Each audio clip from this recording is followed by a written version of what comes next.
and welcome back to the History Makers Leadership Podcast. My name is Daniel, and it's my incredible honor and privilege to introduce us today to a dear friend, longtime co-worker in the faith, Joel Wood, Dr. Joel Wood. Joel, good to have you, man. Thanks, buddy. Thanks for inviting me on. Thanks for giving me the opportunity. I'm excited. Yeah, it's always great to talk to you. You said that coworker in the faith, but like we have been actual coworkers, like employed by the same church at one point too. So that's right, man. I love how God has not only connected us, but honestly just kind of kept us walking alongside each other and navigating the different things in life. Joel, I want to specifically have a conversation with you, but I think it would be helpful if everybody kind of understood a little bit of your background. Yeah. I know that doctor is kind of a newer thing for you. So congrats on that, man. But tell us a little bit about your professional experience in Christian leadership, but also some of those things that you've studied, particularly that would be germane to this discussion. Yeah, sure. So one of the things that it's important to know about me with my doctorate is that in the middle of studying to get my doctorate in ministry, and I'm a pastor. It's my main primary role is I'm a lead pastor of Lighthouse Church, Parker, Colorado. And so I went to school to get my doctorate of ministry, and most of my experience has been through pastoral ministry. I was a student pastor for a decade in Texas. I was a small groups and adult ministries pastor out in Georgia, where I met Daniel and his family, and then now I'm a lead pastor. But when I went to school, one of the things I was looking for is, hey, what's going to make me practically better at ministry? And in the process, I discovered something about myself that I did not anticipate.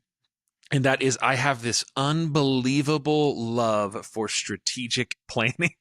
And it sounds so boring, but it's so not. It's so exciting. And so my dissertation, right, I wrote it on strategic planning. And here's what I discovered is that I have been doing this my entire ministry. I just didn't realize that it's what I was doing.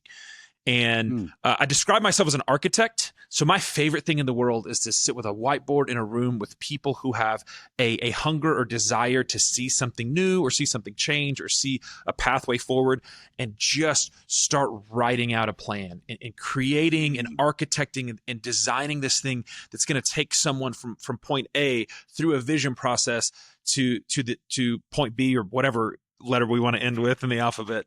Right. And I love doing it. I love doing it for my church. I love doing it for other people. And I've realized, though, that throughout my ministry career, I've always done this. I've always created plans. I've always architect. Now, sometimes I will struggle with being the guy that crosses the finish line. I'm ready to move on to the next plan. I'm ready to think about the next great thing that we should be doing. But when I studied that, it really solidified this idea that I think if we plan better in ministry, that we can have desired outcomes. And planning doesn't mean not flexible. In fact, one of the things that I talk often about with strategic planning is flexibility. But I think there's this idea of we have this like box that we have to fit in, and we don't leave room for the Holy Spirit, and we don't leave room to change. And that's not it at all. And so, I came through this through ministry, but since then I've been able to help other churches, other pastors, other ministries lead and create pathways of success for their churches or their ministries, or just ideas, and help others along the way. And not just other churches, but I've even had an opportunity to go on trips with ILI. Like I went to Guatemala this past year. In fact, there's a guy I met while on that trip who has become like one of my best friends. He was calling me on Saturday, asking me what's going on with church on Sunday. Wow. Great guy. His name's Osman. Osman, if you're watching this, what's up, man? It's good to see you. Man, I love it. But there's part of that, and part of what resonates with me with history makers is these ideas of strategic leadership that is designed in a certain way that leads to a desired outcome. And I think that's really cool. And I think that some really amazing kingdom work can happen through that. So that's a weird way to introduce myself. I just feel like I did the whole podcast in like my introduction. No, it's good, man, because really what I want us to kind of look at today, this is going to release as leaders are stepping into that new year, right? And every year around the world, that kind of calendar change moment really becomes, for many leaders, that opportunity to step into new vision, clarified vision, specific focus of purpose for a given year or time frame. And so I'd love to just kind of walk through with you just a general overview of some of that strategic process, some of that strategic thinking process that you've talked about, to say, okay, if we imagine, Joel, there was a third seat at this table where you and I are having a conversation, right? We're just sharing a cup of coffee. We're trying to navigate this with a brother or sister in Christ. And they say, I have the following vision. What are some of the steps that we would want to walk through with them to help them move that vision from just an idea of a preferred future into a practical kind of architected strategy or paradigm or pathway, so that they can begin to see some of that traction? Because I think too many times God gives clear vision, but because leaders lack some of that equipping or some of that strengthening or some of that resourcing, they don't know how to move it from a clear vision into something that they're going to actually be able to implement, scale, deploy, whatever word you want to use. And so that leaves the whole body of Christ just a little weaker, just a little less impactful in the kingdom, not advancing at the pace and rate and breadth that I think God desires. All right. We want to see his kingdom come, his will be done. We want to see that shalom peace extend across all peoples. So how do we go about that? Well, we got to accomplish the vision and mission God's given us. So if we imagine we're sitting at a table, right, we got this person and they have just shared with us that vision. God, this is the preferred future that I see God calling me to help bring about. What's that first step in that strategic thinking process that you want to walk them through? Okay, so first of all, you kind of skipped into the second step, because the first step is I'm looking for clarity on that vision. I think often we confuse vision and mission, or we use them interchangeably. Some people, when they say mission, they're referring to vision. Some people, when they're referring to vision, refer to mission. And sometimes we have these visions or missions that are passive. I think it was Microsoft or IBM. I'm pretty sure it was Microsoft, that their initial vision was a computer on every desk. And what an incredible, it's short, it's memorable, it's punchy. It is, but there's something really important about it. It is where you're going. And so how I like to look at vision is where you're going. Mission's going to be how you get there. When I came to my current church, our mission was to see lives transformed through Jesus. And on the surface, it sounds okay, but it's passive. Like, you're not doing anything. You can come and sit in a church and you don't see lives. I mean, you could see lives transformed, but I want you to be part of that process for someone. Right. As well as, that doesn't tell me where we as an organization are going. So at the beginning of the year, if you're looking at vision and God is just downloading as you've been praying and going, God, we want to make a difference for the kingdom. What do we feel like that is? One of the questions I think it's important to ask is, where are we going, or where is God leading us to go? So for my current church, we did a massive process. We spent a whole year praying through the idea of vision. What is the vision for Lighthouse Church? And at the end, we came up with, when we asked two questions, and I actually got this from Jeff Henderson's book, which is an excellent book. And the first question is, what are we known for? What does the community know us for? And what must we be known for? And we started asking those questions to different people in the community and to different leaders. We surveyed our people, we surveyed our leaders, and we interviewed members of our community about our church. And the answers we heard is, we are known as the church next to Domino's. That's how people knew us. They drove by Domino's, they saw our sign. Now hear me, that's not nothing, but that's not my desire for the vision of our church. And so then we started saying, okay, what must we be known for? And we really worked through this process of, well, we must be known as a home for our community to glorify God and enjoy his presence. And that's what we latched on to with where we're going. We've got to go to a place where our community views us as a home where they can worship God or they can experience the presence of God. And for us, that was us. And, at some level, many different churches or Christian organizations, or even Christian businesses, are going to have something similar in terms of vision. But the question is, how's God downloaded that for you? What's the specifics of you? Yeah, Joel, I love that, and I think that's such a good framing, particularly if we're stepping into leadership in an already established entity, right? Because it is good to ask, what are we known for, and what do we want to be known for, right? Like, what is that? And again, I know your heart, and you're sitting there going, well, it's nice that we're known next to Domino's, but that's not what we want to be known for, right? We want to be known as some place that, God is causing change and transformation, and we want to be home to this community where they can see and experience God. I lie. One of the sessions we teach, right? And you know this is the power of vision, and we talk about discovering that vision, right, as seeing a need, feeling a need, right, recognizing that that's where often God births that vision process.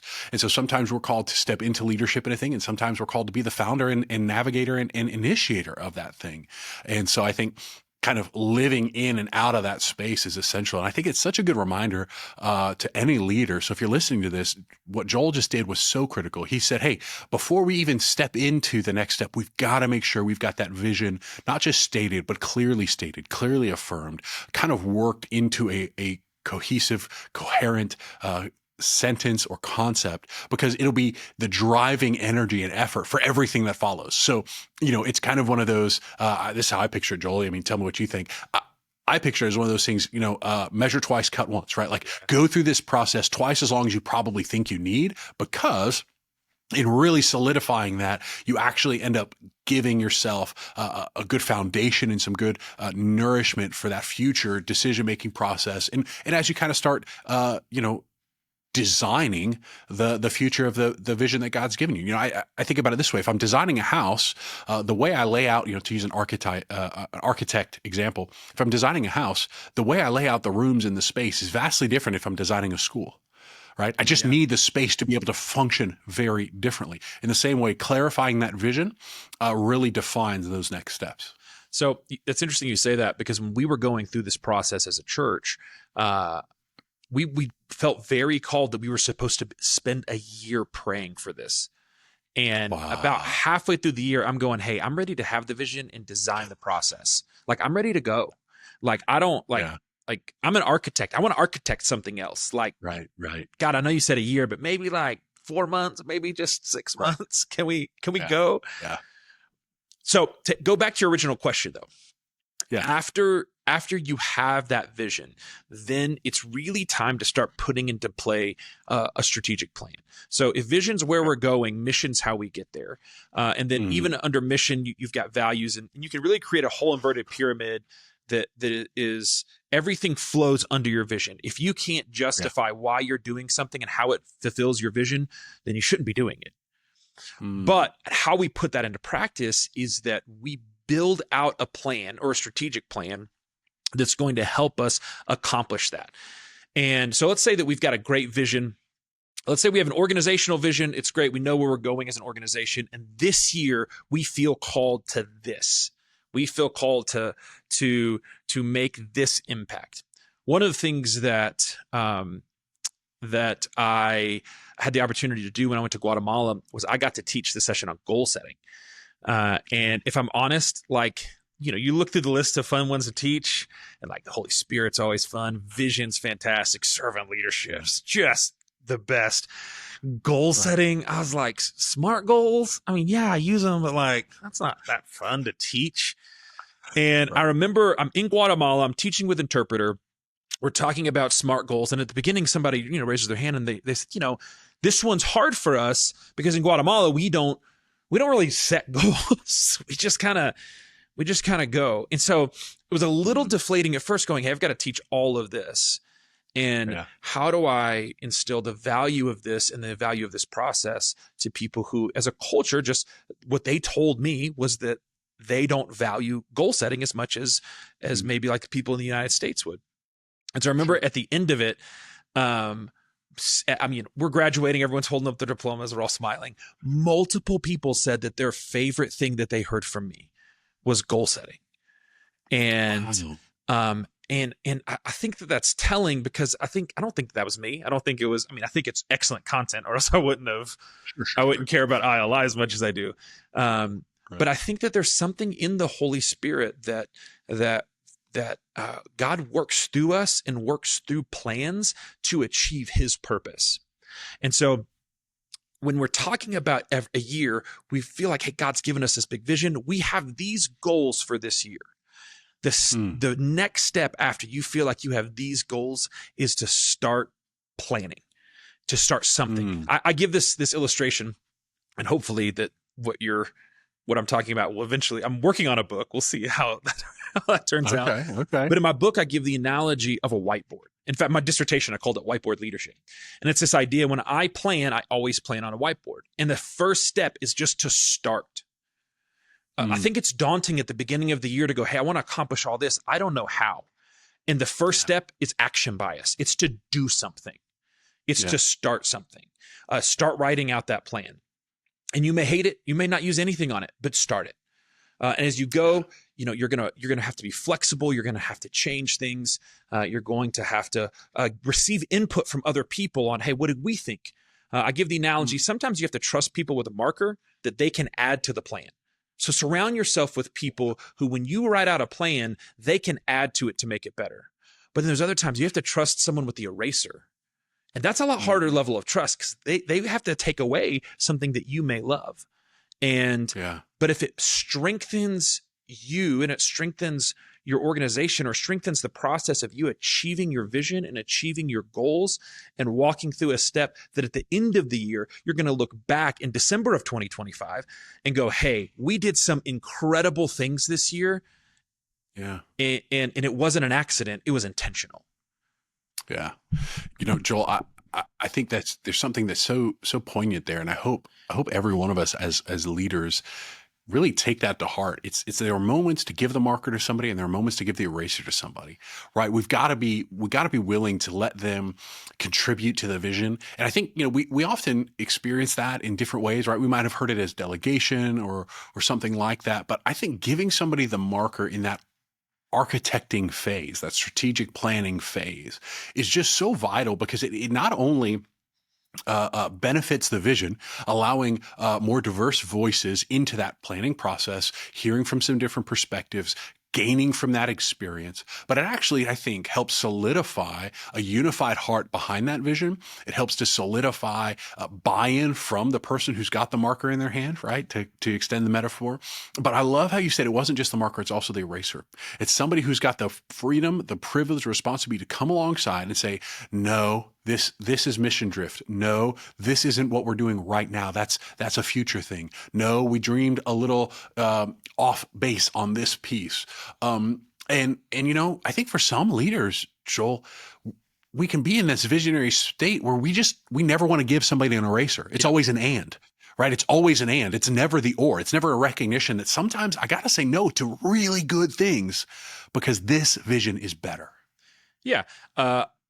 I talk about this idea of we have to co-sign our vision, or we have to co-sign our strategic plan. If you co-sign alone, you're co-owners with someone. But when we start something, too often, we view it as ours. We don't want to give it up. We don't want to let it go. And sometimes we need to have co-signers. We need to invite someone into that ownership process. So it's not just what I can dream up. It's not just what I can plan strategically. I mean, this. I mean, you're the head of an organization. And sometimes there are people within your organization that think you should do things differently than you think you should do them. And sometimes you've got to go, we really need to achieve, we got to do it this way. But a lot of times we have to go, okay, let me listen. What do you have to say? There is value in this. Is this the right time for it? Do I need to let go of something as a leader so that I can be a better leader? Do I need to share ownership instead of just having the thing that I have that I love? The other thing that I would tell you, sorry, go ahead. No, I was just going to say, and I think it's a really good point there, because there is that tension, right? Of it doesn't mean that they're always right, but if you never listen to your team, then you must have the wrong team. Right. If you're unwilling to listen to them, right? You can't have it both ways. You can't say that they're the right team. I trust them. They're valued. I believe in their input. I believe in their thoughts, and ignore them every single time.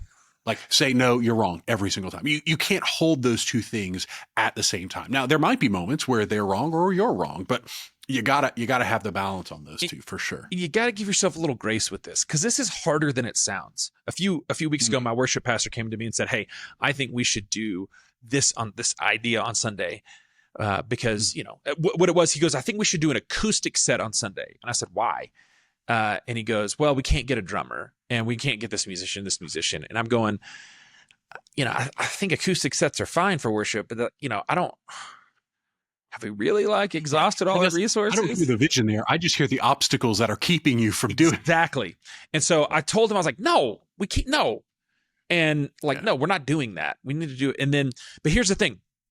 I have a leader who works for me as my worship pastor. I didn't just hire someone to do what I told them to do. I hired a leader, and it's his job to make decisions to make sure worship happens on Sunday morning. Mm-hmm. So I told him no. And so, but then I had to go back. I had to give myself grace to go, hey, okay, I understand. You know how I feel about, I think acoustic sets are fine. I didn't want to do it this Sunday because it feels like that's the excuse. But here's the thing. You're the worship pastor.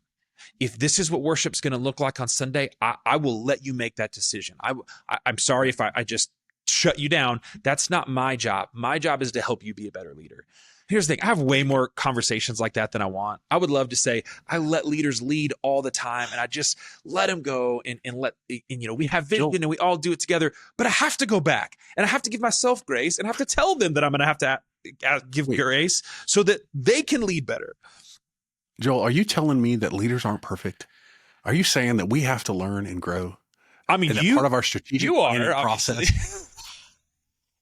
Look, I could tell you right now, absolutely not. God is always teaching and growing us. But I think that's just such a good reminder is, you mentioned this action bias, and I was really kind of just holding that in the back of my mind, as you mentioned, in this process, we have to have a bias to action. I thought, why don't people have a bias to action? And I think sometimes it's exactly what you just said.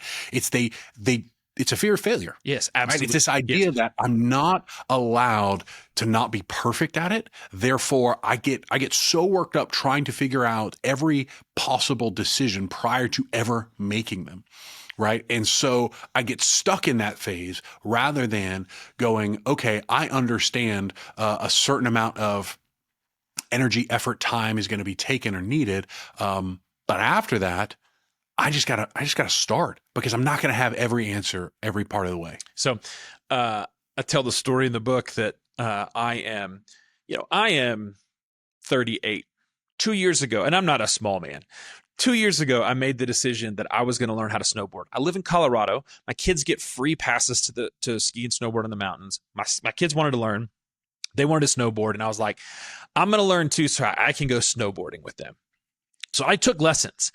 And I remember they took me up to the top of the tallest double black diamond. They called it like a bunny hill, but I'm pretty sure like it was. Nah, man. No, but this church, I'm standing at the top of this training hill, and it's steeper than I would think a training hill would be. And I'm terrified. And I remember I finally stand up on my snowboard, and all I have to do is turn the nose of my snowboard down to start. And I was afraid because in my mind, it wasn't the starting, it was the crashing and falling off a mountain that I was terrified of. Here's the thing. It doesn't stop you're afraid of. Yes. Yes. But I remember standing there going, and my instructor's like, you just got to turn. You just got to start. You just got to lean. Push down on your big toe and lean, and the snowboard's going to go, and you'll be fine. And I could hear her, but the fear kept me from making the decision. Eventually I did it, and I snowboarded, and I fell a few times, and that's what I failed. Sure. And then I got up, and I failed again, and I got up. And what I also learned for me, and this isn't something that's, I think, important to many of us, some of us aren't afraid of failing. We're afraid of other people seeing us fail or perceiving us as a failure. Oh, hold on. Wow. There you go. And at that point, our fear is not failure. Our fear is what other people will think of us. And the truth is, if we fail forward, if we have this big vision, if we just need to start putting steps in place and we make a misstep, then we stand up, we dust ourselves off, and we keep going. And who cares what other people think? I mean, at some level, you've got stock investors and stuff, and people do care. But we've got to cultivate a place where we've got to risk failure, and we've got to be willing to risk being seen as failure to start something. And then the other thing is, sorry, go ahead. I would just want to speak on that for a second, because I think it's important to note probably two things, Joel. First, I think sometimes that fear of failing publicly is really pride from another angle, right? And when we live in that space, we're feeding that part of our heart that's going to keep us from the kind of walk with Christ that He desires and intends for us. And so I think we got to remember that when we feel that way, there's a measure of pride there, but also, I was recently confronted. Somebody said, well, David was, from the scriptures, was called a man after God's own heart, but we see a ton of failures in David's life. A ton of failures. Why was he still considered a man after God's own heart? Because he was constantly falling forward into repentance, into trying to go back after the heart of the Father, even though so many of those failures were just that. They were failures. But he was pursuing Christ pursuing the Father after every turn. If you look at what Saul does before David is king, Saul also has failures. But Saul responds to his failures differently than David. Saul looks for excuses, and Saul doesn't take responsibility. David, Nathan comes to him, you're the man, you were the one who sinned. And David immediately breaks and weeps and repents of his sin. And in leadership, right? That's such a great leadership principle. You're not going to succeed every time. You own your failures. You correct your mistakes. You correct your sins. You repent from those, and you move forward. The other thing I think it's important to kind of recognize in this, though, isn't just that we've got to move past failure, but we've got to, with the idea of action bias and starting. Sometimes I think we start and go, okay, big goal this year. Let's start. And we immediately put into action the exact same things we did last year. And because we're used to it, we're comfortable. We do the same things kind of month over month. We have seasons. We know that our fiscal years last this long and we need to do this and that. And when in actuality, we've got to learn to be flexible, and we also have to learn to innovate within our own plans and visions.